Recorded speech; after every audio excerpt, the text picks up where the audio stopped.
Okay pre, napasaka na gyud ang Wave 100 nga makina converted into 125cc. Brag. So pre, mo din yung makina Wave 100 nga gi-convert into 125cc, inspired by GR Works and built by GR Works. So mo ni isaka na ning siya nga makina guys. So sniper head ni for bulb Pitts Bike brand ang head na ni mga bigoy. So gihinahinay ra gyud nag-build ni GR Works mga pre no. So kada mauli may gikan duty magabi yaning hinahinahiyag build ning Wave 100. So bali set up day ni sa usa ka customer niya mga pre no. So nigasto gyud ang owner ani og dako nga budget mga pre. So ang iyang Wave 100 nga street bike gikan ni sa 56. So gi convert into 125cc nga makina ang iyang Wave 100 engine. So gi-build ni GR Works og mao ni ang kuan ra nga ani is 57 black, then sniper head 4 bulb. So mo ni ang setup ni GR Works, naka clutch conversion ng gilid mga preso, naka-balance na pud ni ang crankshaft ani.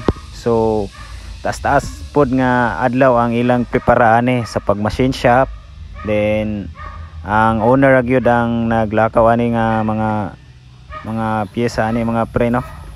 So mo na ni karong gabi una gatapok may dire sa balay ni GR Works. So si GR Works is my kuanday akong iyuan. So sa ganang magpa-build niya, contact lang mo sa iyang Facebook mga pre. So ako lang gyud ang wala pa naka-build og ingani good karon mga pre. So na ako inganing makina, so kwarta ra gyud wala. So ang akong makina ako lang sang gihipos. So karon watch and learn sa mi sa build ni GR Works. So bali daghan mi dire nga excited sa ilahang balay nga mo success sa mong sound check sa mong makina. So karon nagport day si GR Works sa Taclob sa Camgear. O karon igasa na ni naning tagiya ang mong unit. So kani excited na kami nga makapaminaw sa makina. Hala so nakasimot na. Simot na.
So dire ra tama na atong video day mga pre. So atangin ninyo ni sa sunod nga video mga pre pagtaod ani og pipe og iyang muffler mga pre.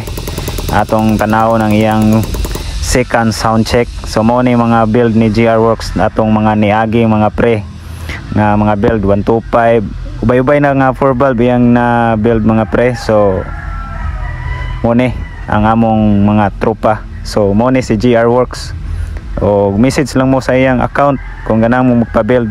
So at ang ninyo pod puhon ni pre. So ang akong build nga 110 nga XRM. So di lang sa tamo sulti kung sa atong setup ni ani puhon. So dire sa shop nato ni sa shop nako i-build. So paki-follow na rin sa aking Facebook mga pre.